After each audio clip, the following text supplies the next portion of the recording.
Again, happy Independence Day to all of you. As you know, we have completed the 79 year of independence, and yesterday we celebrate the 80th Independence Day.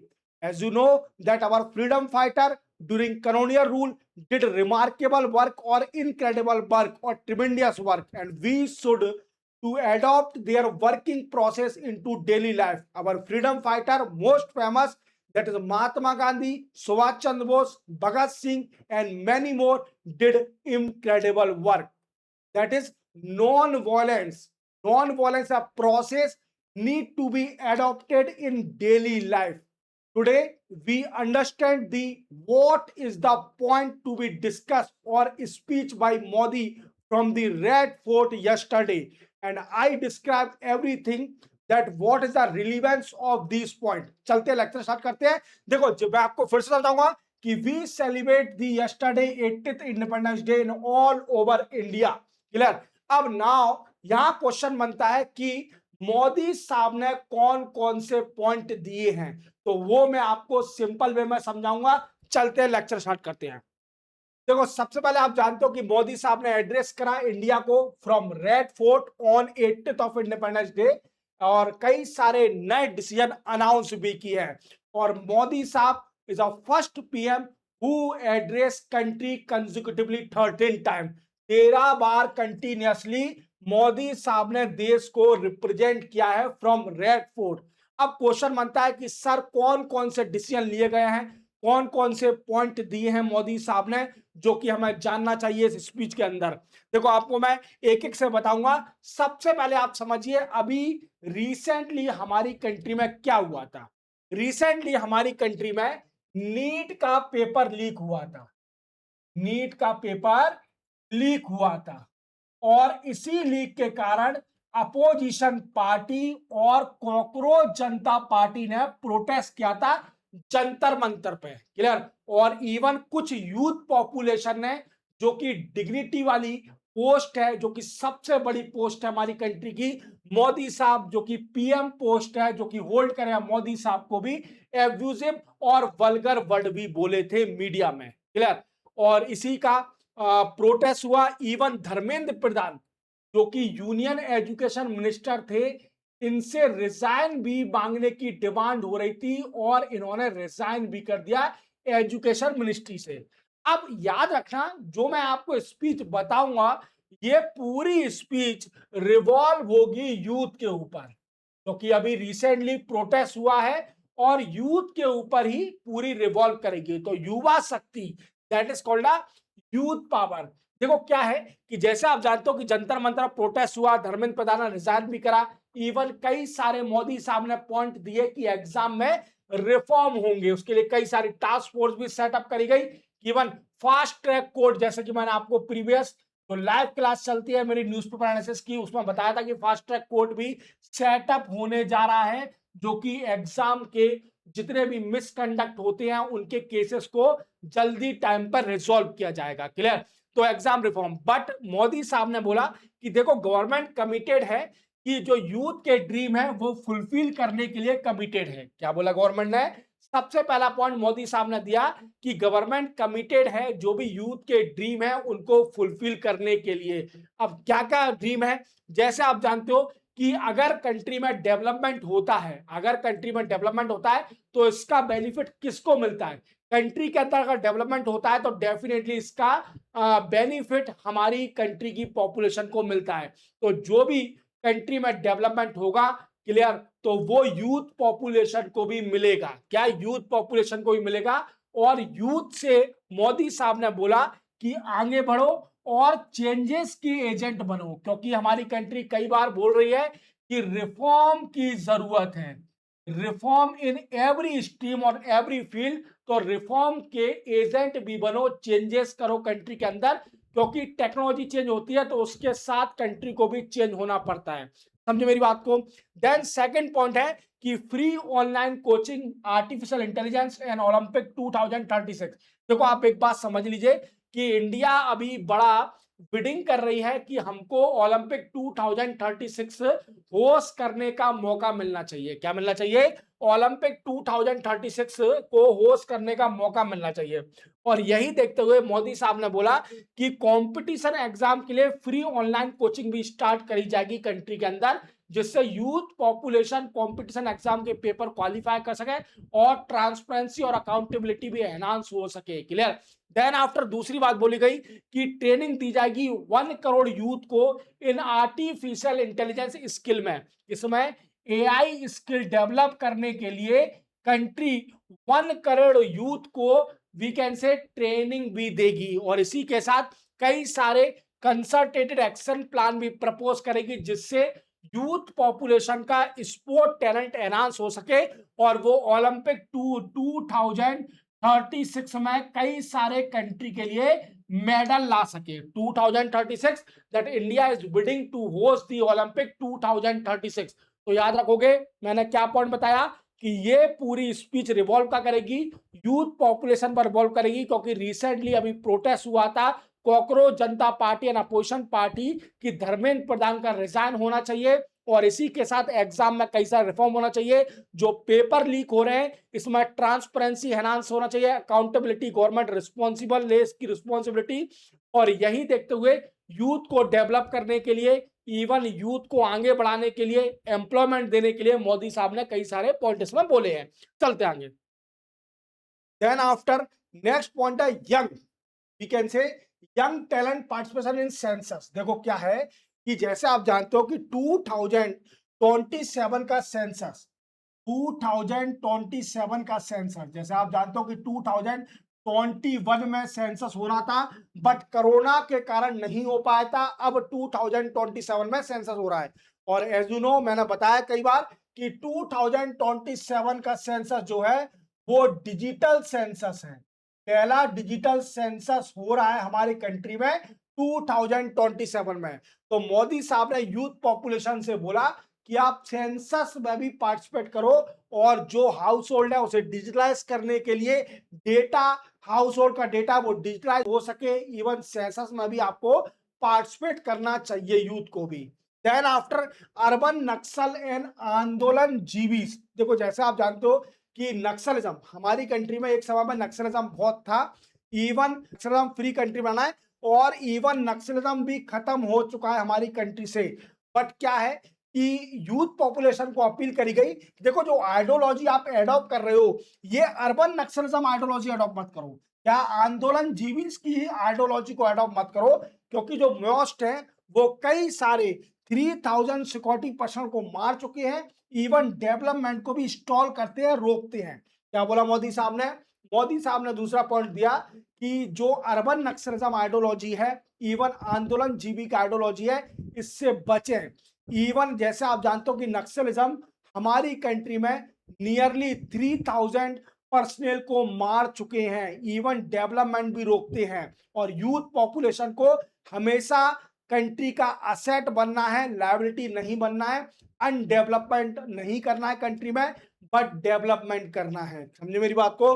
Then after इसी के साथ जो दिमागी नक्सल है, जो कि देखते हैं कि कैसे वॉयलेंस हो सके, एनआरकी है, तो ये पूरे रॉन्ग पाथ है, यूथ को इस पाथ पे नहीं जाना चाहिए। तो पॉइंट वाइज आपको सारे पॉइंट क्लियर करते जाऊंगा जो जो पॉइंट मोदी साहब ने रेड फोर्ट से बोले हैं।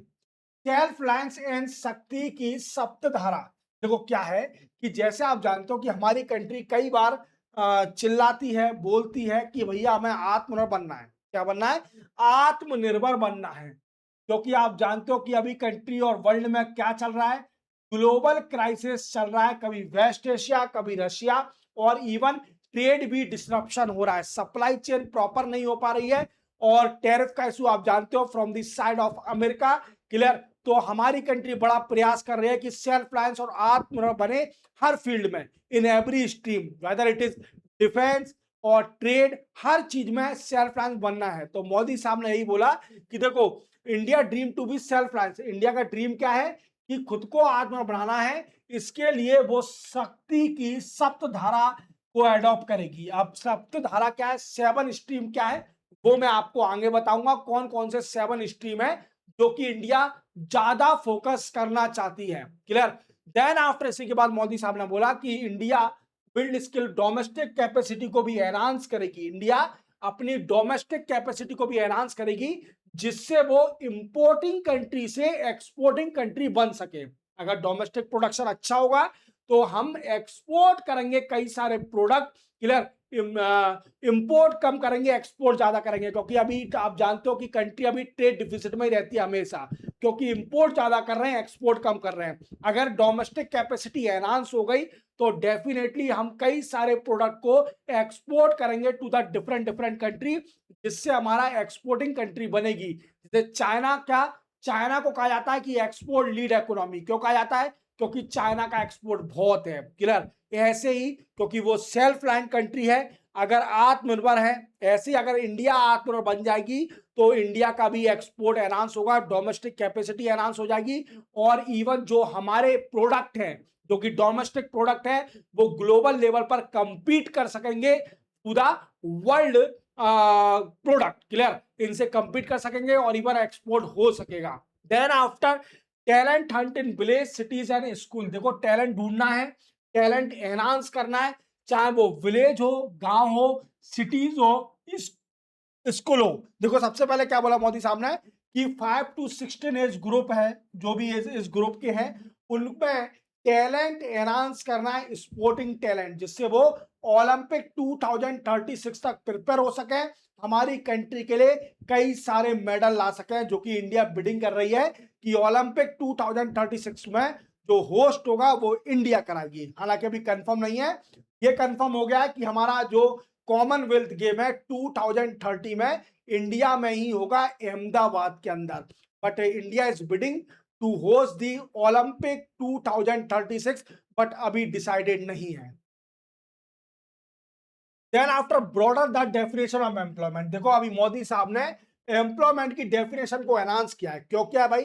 जैसे आप जानते हो कि नई नई टेक्नोलॉजी आते जा रही है, और नई नई टेक्नोलॉजी में भी एम्प्लॉयमेंट एनहांस हो सकता है। अब कौन कौन से पॉइंट है? जैसे स्टार्टअप। देखो, कई सारे स्टूडेंट और कई सारे एस्पिरेंट, इवन यूथ पॉपुलेशन पर कई सारे आइडिया होते हैं, और इसी आइडिया को देखते हुए वो कई सारे स्टार्टअप स्टार्ट करते हैं, जो कि हमारे आगे चल के बिजनेस टाइकून भी बन सकते हैं। तो स्टार्टअप में भी एम्प्लॉयमेंट एनहांस करने का बोला है मोदी साहब ने।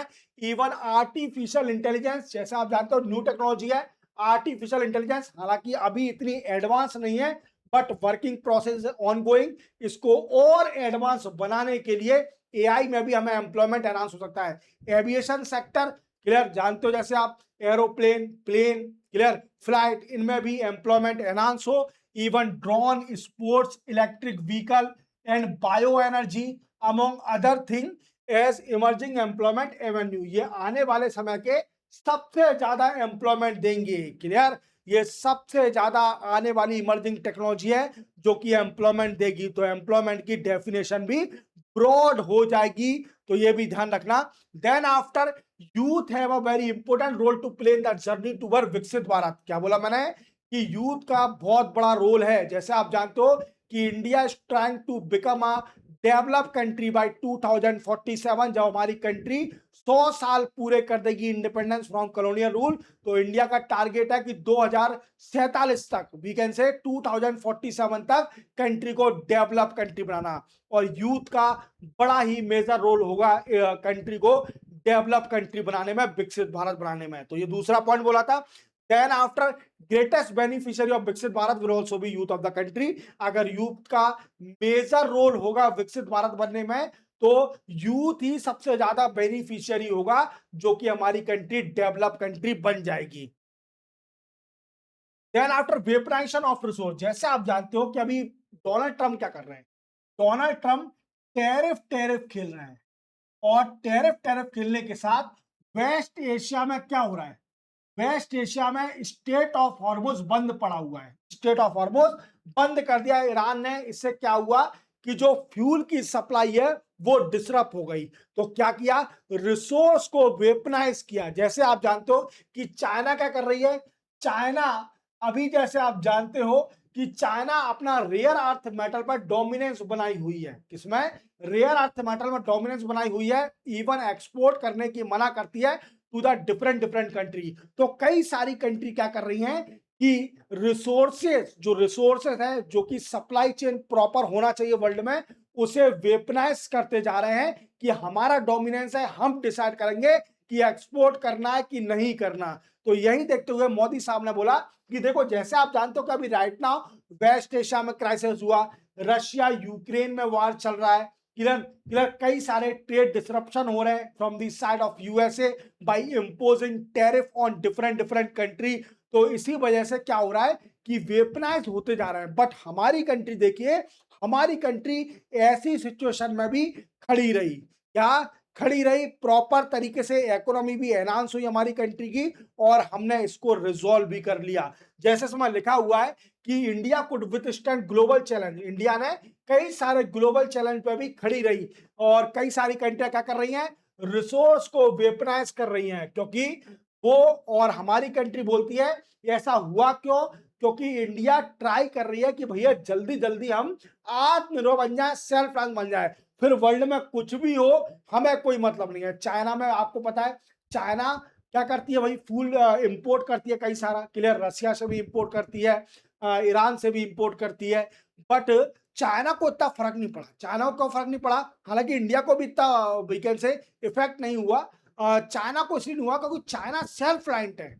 चाइना अपना यहां से लॉस होगा तो कहीं और से कवर कर लेगी। चाइना का डोमिनेंस एक्सपोर्ट लीड इकोनॉमी है, then after rare earth metal और क्रिटिकल मिनरल में डोमिनेंस बना के रखी है अपना, तो चाइना पर ज्यादा इफेक्ट नहीं होना है, क्लियर। तो हमारी कंट्री जब सेल्फ रिलायंस बन जाएगी, हालांकि हमारी कंट्री की तारीफ करना चाहिए कि इतने क्राइसिस के बाद भी हमारी कंट्री खड़ी रही, क्लियर, प्रॉपर तरीके से। इवन ये जितने भी ग्लोबल रिसोर्सेज डिसरप्शन हो रहे थे और इवन वेपराइज हो रहे थे, तो भी हमारी कंट्री बराबर खड़ी रही, कोई इकोनॉमिक डिस्ट्रॉक्शन नहीं हुआ, क्लियर। देखते हैं देन आफ्टर अगर देखा जाए तो हमारी कंट्री क्या कर रही है। हमारी कंट्री आप देख रहे हो, मैं आपको रेगुलर क्लास में बता रहा हूं, जो मेरी लाइव क्लास चलती है 10 बजे मॉर्निंग में, उसमें बोल रहा हूं कि हमारी कंट्रियां कई सारी कंट्री से फ्री ट्रेड एग्रीमेंट साइन कर रही है। क्या कर रही है, फ्री ट्रेड एग्रीमेंट साइन कर रही है।